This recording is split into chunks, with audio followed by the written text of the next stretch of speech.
नमोस्तु आचार्य।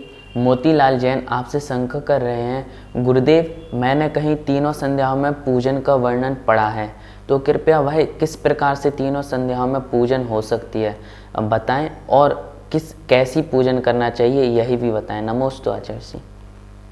पूजन, देखिए पूजन शब्द जो है बहुत ही व्यापक शब्द है। पूजन का मतलब होता है जो गुणवान हैं उनके प्रति अपना बहुमान होना।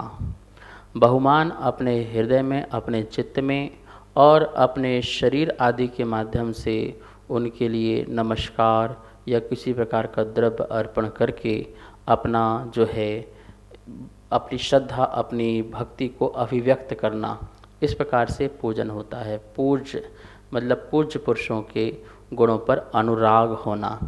त्रिकाल जो वंदना कही गई है, त्रिकाल जो पूजन कही गई है, उसमें भी हमें इसी बात का ध्यान रखना है। प्रातः काल जो हम उठ करके मंदिर के लिए जाते हैं और मंदिर में अथवा अपने घर के चैत्यालय में, वहाँ पर हम जो हाथ जोड़ करके परिक्रमा लगा करके बैठ करके नमोस्तु करते हैं, ये हमारा द्रव्य नमस्कार होता है।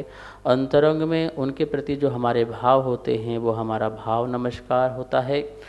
और जो हम द्रव्य आदि से पूजन करते हैं यह द्रव्य पूजा होती है, और जो भाव हमारे जुड़ते हैं वो भाव पूजा होती है। पूजा जो है कई प्रकार से बताई है आचार्यों ने। आहार दान को भी पूजा कहा है, मुनिराजों को दान देना ये भी पूजा कहा है।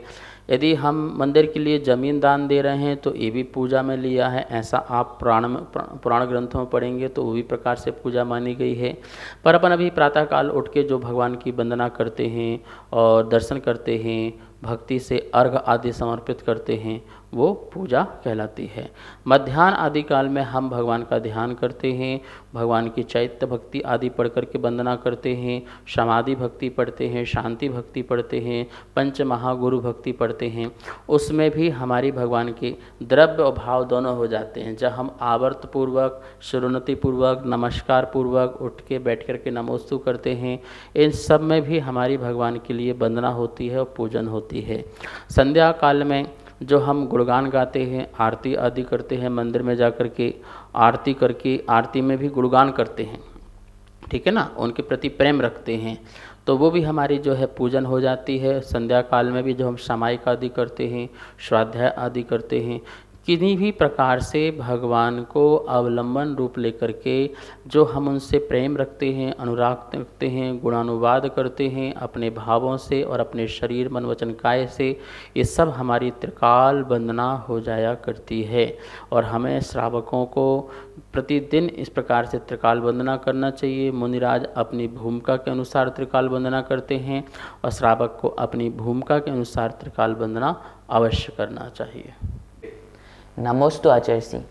नवीन जैन गुड़गांव आपसे शंका कर रहे हैं, गुरुदेव रत्नकर्ण साबकाचार में आचार्य समंतबद्ध स्वामी ने सचित त्याग प्रतिमा के लक्षण में बताया है कि मूल फल शाक शाका आदि, तो इस छंद का अर्थ क्या है, कृपया आप हमें बताएं। नमोस्तु आचार्य। रत्नकंडक श्रावकाचार बहुत महान ग्रंथ है, आचार्य समंतबद्ध स्वामी द्वारा लिखा गया है, और सभी श्रावकों को इस ग्रंथ का अध्ययन अच्छी तरह से करना चाहिए।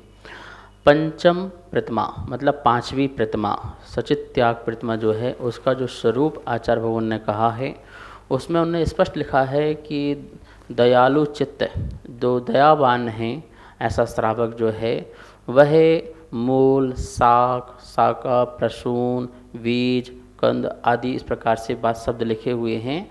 और उसमें लिखा है एक शब्द है ना आमानी, मतलब कि कच्चे इनको ना खाए, कच्चे नहीं खाना है, इन वस्तुओं को प्रासुक करके खाना है। तो श्रावक जो है बहुत भ्रमित हो जाता है कि ये तो स्पष्ट लिखा हुआ है कि इन वस्तुओं को जो है कच्चे नहीं खाना है। भाई भ्रमित होने की ज़रूरत नहीं है, इसका खुलासा मूलाचार ग्रंथ में आचार्य भट्टकेर स्वामी ने बहुत सुंदर तरीके से दिया है, और बहुत सुंदर गाथाएं भी दी हुई हैं कि हर वस्तु जो है वो दो प्रकार से होती है, ठीक। ठीक है ना। एक होती है ग्रहण करने योग और एक होती है ग्रहण करने योग नहीं। एक प्रत्येक भी होती है और एक साधारण भी होती है। ये मूल शाक शाखा आदि जो वस्तुएं हैं ये साधारण रूप वाली भी होती हैं और प्रत्येक वाली भी होती हैं। जिसमें एक ही जीव होता है वो प्रत्येक, जिसमें अनंत जीव होते हैं वो साधारण। तो जो मूल शाक शाखा आदि जो नाम दिए हुए हैं जो प्रत्येक वाले हों उनको अब कच्चा नहीं खाना है, उनको प्राशुक करके खाना है। क्या करके खाना है? प्राशुक करके खाना है, छेदन छिंद भिंद करके खाना है। यह बात आचार्य समंत भट्ट स्वामी ने किसको कहा?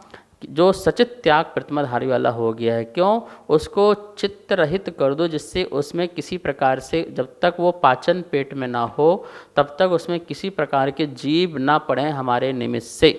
तो इसलिए उन्होंने ये बात यहाँ पर कही कि कितनी सूक्ष्म अहिंसा का पालन करने के लिए कि मैंने उसको जैसे जैसे जल है, यदि कच्चा जल लेंगे तो क्या होगा? कच्चा जल लिया तो अंदर जा कर के उसमें जीव पड़ जाएंगे, ठीक है ना। यदि उसको मैंने गर्म जल ले लिया और गर्म जल ले लिया, जब तक उसका पाचन होगा तब तक उसमें किसी प्रकार के जीव नहीं पड़ेंगे मेरे निमित्त से, तो मैं अहिंसक प्रवृत्ति वाला कहलाऊंगा, हिंसक प्रवृत्ति वाला नहीं कहलाऊंगा। ये बात समझाने के लिए आचार्य भगवान ने कहा कि जो दयावान जो श्रावक है वो प्रत्येक जो वस्तुएं हैं ये मूल शाक शाखा आदि उनको वो कच्चा न खाए, उनको प्राशुक करके खाए। सभी को सादर जय जिनेंद्र। आप नित्य आगम धारा शंका समाधान पूज्य गुरुदेव के मुखारबिंद से सुन रहे हैं और अपनी शंकाओं का आगम के अनुसार समाधान पा रहे हैं। और पूज्य गुरुदेव की 6 डाला की पाठशाला भी आप आदिनाथ टीवी चैनल के माध्यम से नित्य देख रहे हैं और घर बैठे स्वाध्याय कर रहे हैं। अगर आपको पाठशाला संबंधित कोई भी शंका आपके मन में उत्पन्न हो रही है तो आप हमें नीचे दिए गए नंबर पर भेज सकते हैं और अन्य सभी शंकाएं हमें भेज सकते हैं और आपको उन शंकाओं का आगम के अनुसार समाधान प्राप्त होगा पूज्य गुरुदेव के मुखारविंद से और आदिनाथ टीवी चैनल के माध्यम से। आप इस कार्यक्रम के पुण्यार्जक भी बन सकते हैं और पूरे देश में अपना नाम प्रसारित करा सकते हैं। अगर आप इस कार्यक्रम के पुण्यार्जक बनना चाहते हैं तो हमें नीचे दिए गए नंबर पर संपर्क करें। 1 महीने के लिए 11,000 रुपये की राशि के माध्यम से आप पुण्यार्जक बन सकते हैं और अपना नाम आदिनाथ टीवी चैनल के माध्यम से पूरे विश्व में प्रसारित कर सकते हैं। जय जिनेंद्र। इस कार्यक्रम के पुण्यार्जक थे